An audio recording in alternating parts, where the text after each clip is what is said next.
Family isn't blood, it's love. My stepmom smiled at the wedding guests, her white dress shimmering under the chandeliers.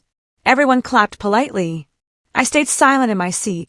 Then she raised her champagne glass higher. We built this beautiful, perfect little family from honesty and forgiveness, from trust and second chances. I stood up slowly. Actually, I said loudly enough for everyone to hear, you built it on lies and betrayal. The room fell completely silent. 300 people turned to stare at me.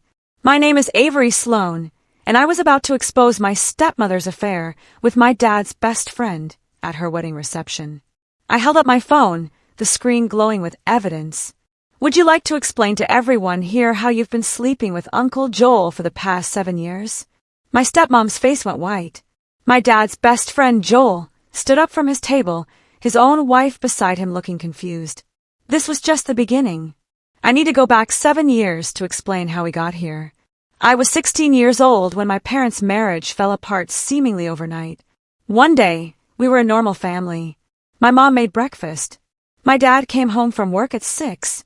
We had dinner together every night. The next day, my dad moved out. No warning. No explanation.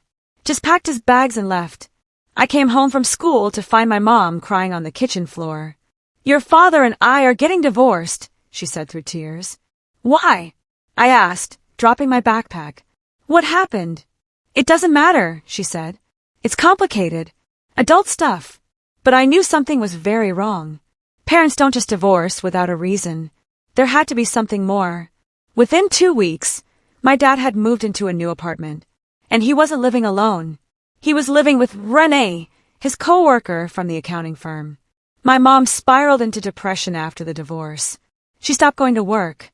She stopped cooking. She spent most days in bed, crying or staring at the ceiling. I had to take care of myself.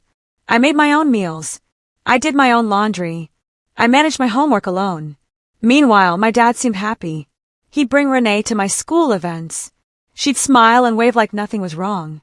Your father and I are building a life together, Renee told me once.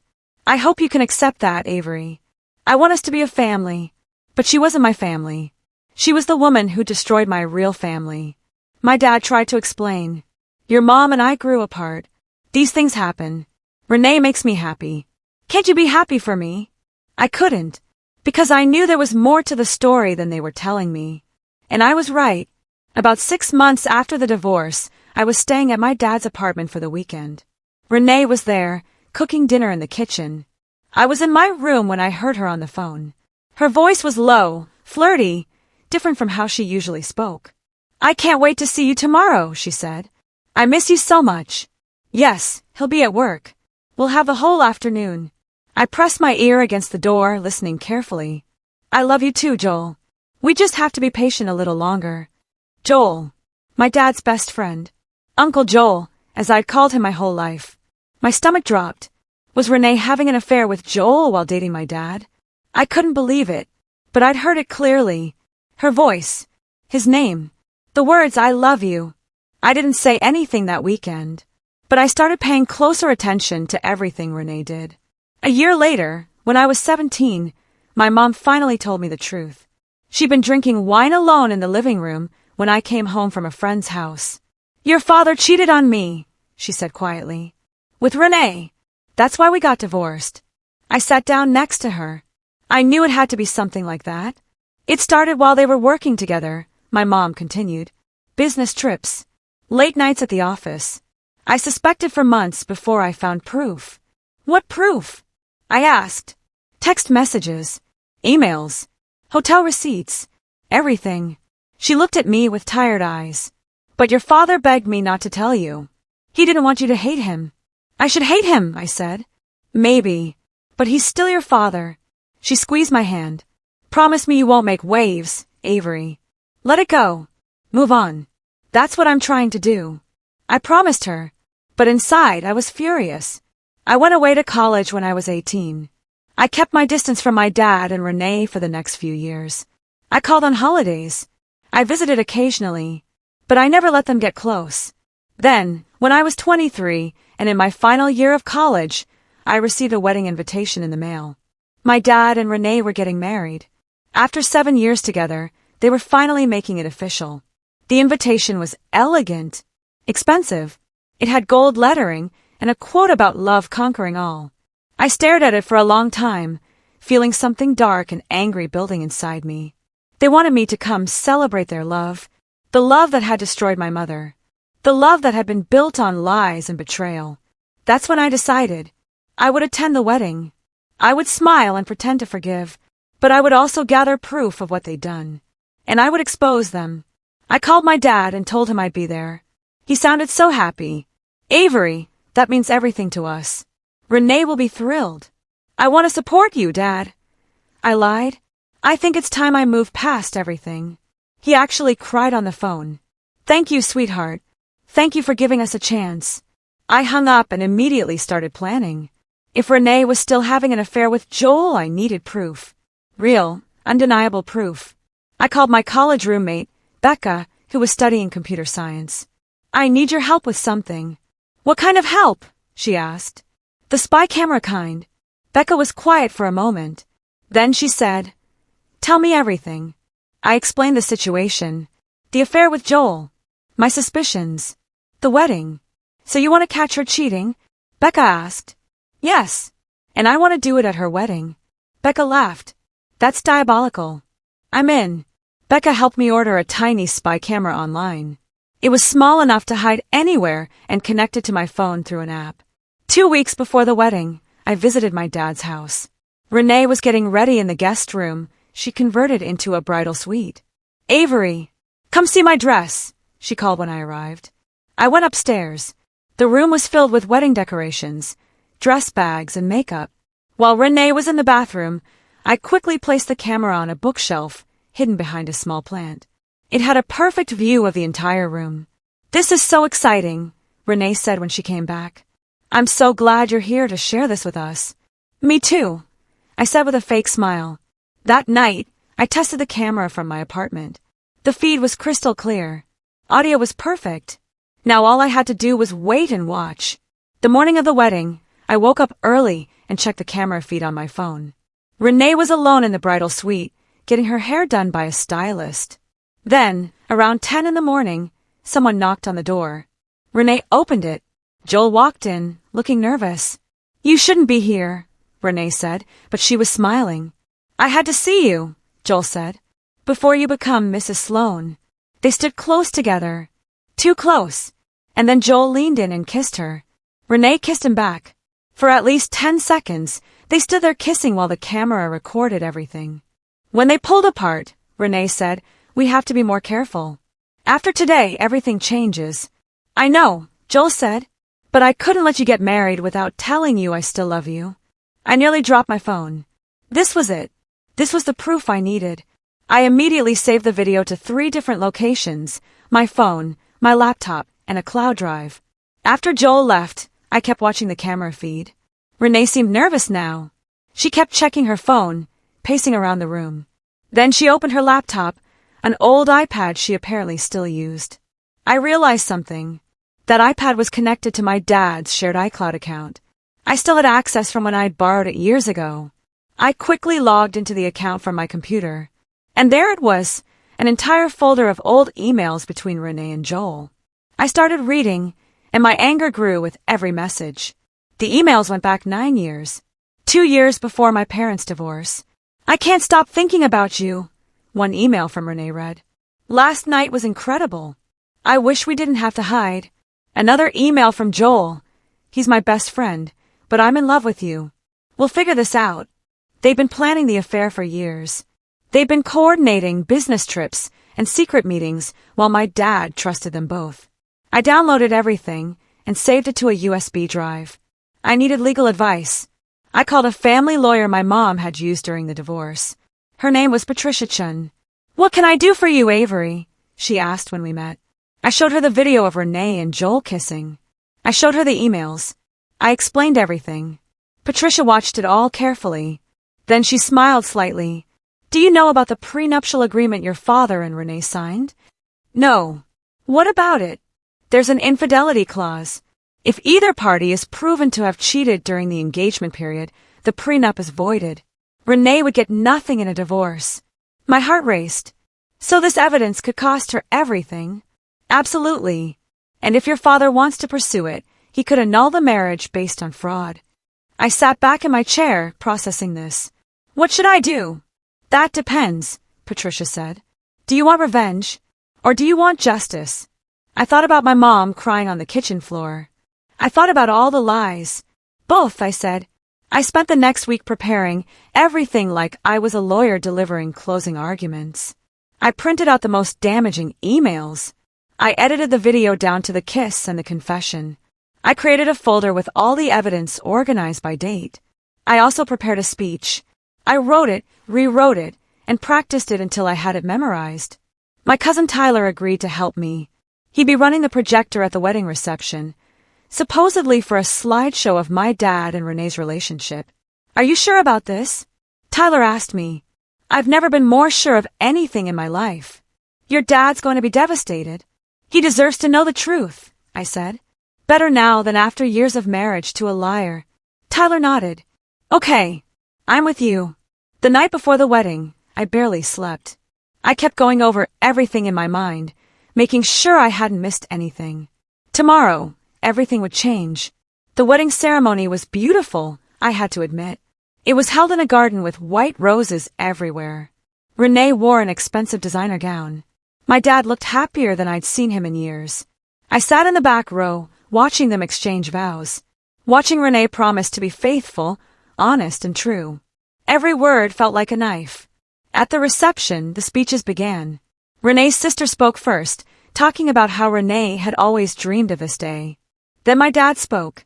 He thanked everyone for coming. He talked about second chances and finding love again. Finally, Renee stood up with her champagne glass. This was the moment I'd been waiting for. Family isn't blood, it's love, she began, looking around the room with tears in her eyes. We built this beautiful, perfect little family from honesty and forgiveness, from trust and second chances. The crowd applauded. People were actually crying. Then Renee looked directly at me. And I want to thank Avery for being here today, for accepting me into her family. That's when I stood up. Actually, I said loudly, I'd like to say a few words too. The room went quiet.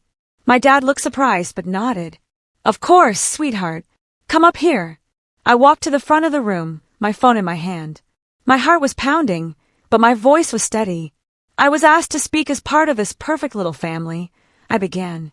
And I think it's important we're all honest with each other today. Renee smiled nervously. She had no idea what was coming. Renee just talked about honesty and trust, I continued. So I think everyone here deserves to know the truth about how this relationship really started. My dad's smile faded. He looked confused. I took a deep breath. The truth is, Renee's affair with my dad started 2 years before my parents' divorce. While she was already sleeping with him, she was also sleeping with someone else. Gasps rippled through the crowd. Renee's face went white. That's not true, she said, standing up. Avery, what are you doing? I'm telling the truth, I said calmly. I looked out at the crowd and found Joel sitting with his wife, Amanda. She looked confused, worried. Renee has been having an affair with my dad's best friend, Joel Martinez, for at least 7 years, I said clearly. More gasps. Joel stood up, his face red. This is ridiculous. I'm not listening to this. Sit down, Joel, I said coldly, because everyone's about to see the proof. I nodded to Tyler, who was standing by the projector. He clicked a button, and the screen behind me lit up. Email after email appeared on the screen. Messages between Renee and Joel talking about their affair, their love, their plans to be together. These emails go back 9 years, I explained. Long before my parents divorced. They were planning this affair while pretending to be family friends. People were pulling out their phones, taking pictures of the screen. The room buzzed with shocked whispers. Renee tried to approach me. Turn that off right now. You have no right. I have every right, I said. These are your words, Renee. Your lies. More emails appeared on the screen. One from Renee. I told him I'm going to a conference in Chicago. We'll have 3 days together. I can't wait. Another from Joel. Amanda suspects something. We need to be more careful. But I can't give you up. The crowd was silent now except for scattered gasps and whispers. People were staring at Joel and Renee in disbelief. Amanda, Joel's wife, stood up slowly. She walked across the reception hall, her face a mask of shock and rage. When she reached Joel, she didn't say a word. She just slapped him hard across the face. The sound echoed through the room. Joel stumbled backward, holding his cheek. 7 years. Amanda screamed at him. 7 years you've been lying to me? Amanda, I can explain, Joel started. Don't you dare, Amanda cut him off. She turned to Renee. And you. You stood at my daughter's baptism. You came to our anniversary party, all while sleeping with my husband. Renee tried to speak but couldn't find words. The room erupted in chaos. People were standing, talking loudly, some leaving their tables. My dad sat frozen in his seat, staring at the screen in disbelief. Renee's sister, Caroline, stood up from her table. I knew something was off, she said loudly enough for everyone to hear. I told you, Renee. I told you this would catch up to you. Shut up, Caroline, Renee shouted. No, I won't shut up, Caroline said. I've been covering for you for years. Making excuses. Lying to people. I'm done. She looked at my dad. I'm sorry, Thomas. You deserved better than this. My dad still hadn't moved. He looked like he was in shock, like his whole world was collapsing around him. I felt a pang of guilt, but I pushed it down. He needed to know the truth. I wasn't finished yet. There's more, I said, raising my voice over the chaos. The room quieted slightly, everyone turning back to look at me. Tyler clicked to the next file. The screen changed to show a video. This video was recorded this morning, I explained. In the bridal suite, just hours before the ceremony. The video played. There was Renee in her wedding preparation area. Then Joel walked in. People watched in silence as Joel and Renee kissed on the screen. They watched as Renee said, "We have to be more careful. After today, everything changes." They watched Joel say, "I couldn't let you get married without telling you I still love you." The room exploded again. People were shouting. Some guests started walking out. Others were taking pictures and videos on their phones. My dad finally moved. He stood up slowly, his face pale and devastated. He looked at Renee like he'd never seen her before. "Thomas, please," Renee said, reaching for him. "Let me explain. This isn't what it looks like." "Don't touch me," my dad said quietly. His voice was shaking. "Don't ever touch me again." He turned and walked out of the reception hall. Several guests followed him. Renee turned on me, her face twisted with rage. "You sick, jealous little girl. You've always hated me. You did this because you couldn't stand to see your father happy." I stood my ground. "No, Renee. I did this because you're a liar. You destroyed my family 7 years ago. You destroyed Joel's family. And you were about to destroy my dad all over again. You had no right to spy on me," she screamed. "You had no right to cheat on my dad with his best friend." I shot back. "On the morning of your wedding. In your wedding dress. You have no shame." People were still recording everything on their phones. This was going to be all over social media within hours. Joel tried to leave, but Amanda blocked his way. "Where do you think you're going? We're not done." "Amanda, please." "I want a divorce," Amanda said coldly. "And I'm taking everything. The house, the savings, custody of the kids, everything." Joel's face crumpled. He looked around at the hostile crowd and realized his life was over. I walked closer to Renee, who was now crying and shaking. People were staring at her with disgust and pity. "There's one more thing you should know," I said quietly, but loud enough for the people nearby to hear. "What?" Renee asked, her voice breaking. "The prenup you signed with my dad? It has an infidelity clause. If you're proven to have cheated during the engagement, you get nothing in the divorce." Renee's eyes went wide. "What? That means no alimony. No split of assets. Nothing. You leave this marriage with exactly what you came in with." I held up the USB drive containing all the evidence. "And I have everything your lawyers will need to prove infidelity. Emails, videos, timestamps, everything." Renee collapsed into a chair, her perfect wedding dress pooling around her. She put her face in her hands and sobbed. I looked around at the remaining guests. Some looked shocked. Some looked satisfied.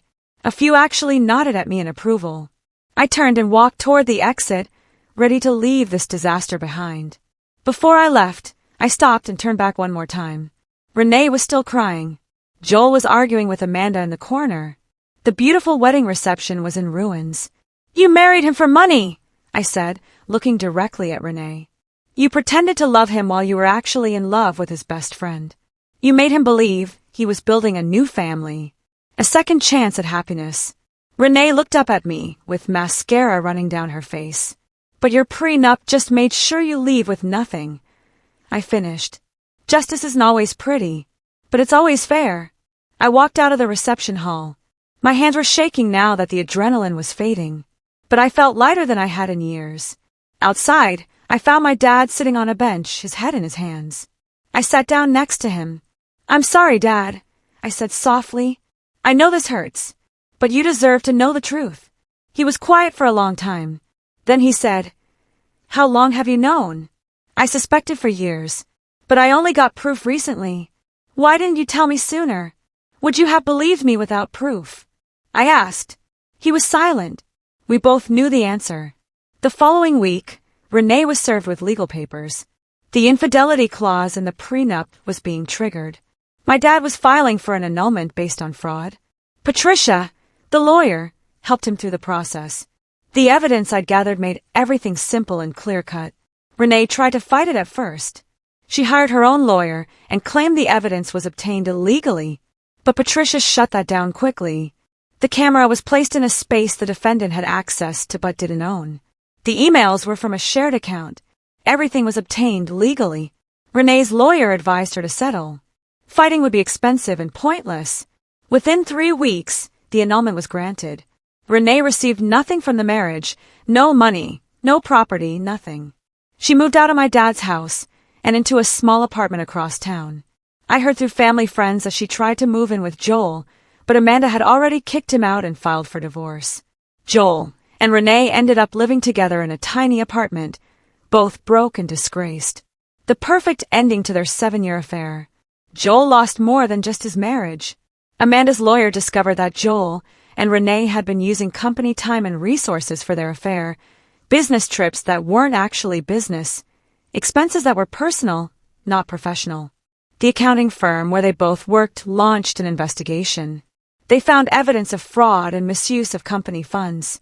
Joel was fired immediately. So was Renee. Amanda also sued Joel for emotional distress and for the costs of therapy for their children, who were devastated by their father's affair. Joel tried to fight it, but he had no case. The evidence was overwhelming. His career was destroyed. His reputation was ruined. His family was gone. Sometimes I felt a tiny bit of guilt for causing so much destruction. But then I'd remember my mom crying on the kitchen floor. I'd remember all the lies, and the guilt would fade. They'd made their choices. They'd built their lives on deception. I just exposed the truth. About a month after the wedding disaster, my dad called me. "Can we talk?" he asked.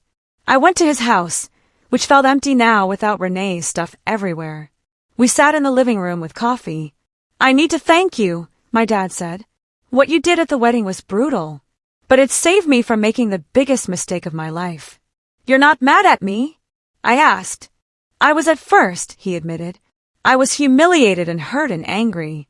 But then I started thinking, if you hadn't exposed them, I would have married her. I would have spent years with someone who didn't love me, who was using me." He looked at me with tears in his eyes. "You were braver than I was. I suspected something was wrong for months, but I ignored it because I wanted to believe I'd found happiness again." "I'm sorry you had to find out that way," I said. "Don't be sorry. You did what I should have done, face the truth." We hugged for a long time. It was the first real hug we'd shared in 7 years. 1 year later, I was invited to speak at a women's empowerment conference. The organization focused on helping people recover from emotional manipulation and betrayal. I stood on stage in front of 500 people and told my story. I talked about the affair, the lies, the wedding day revelation. I talked about the aftermath and the healing. People asked me if I regretted exposing my stepmother at her wedding, I said. They said it was cruel. They said I should have handled it privately. I paused, looking out at the audience. But the truth is, secrets protect abusers. Silence protects liars. By staying quiet, We let bad people continue hurting others. The audience applauded. Some people were crying. My stepmother built her happiness on my family's destruction, I continued. She lied to everyone. My dad, my mom, Joel's wife, their kids. She felt entitled to other people's love and money while giving nothing real in return. I smiled. So no, I don't regret what I did. Because truth doesn't ruin families. Lies do. The standing ovation lasted 3 full minutes. Afterward, dozens of people came up to thank me, to share their own stories, to tell me I'd inspire them.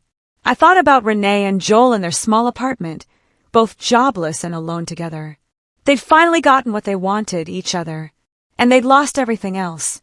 Sometimes I thought, that's exactly how karma works.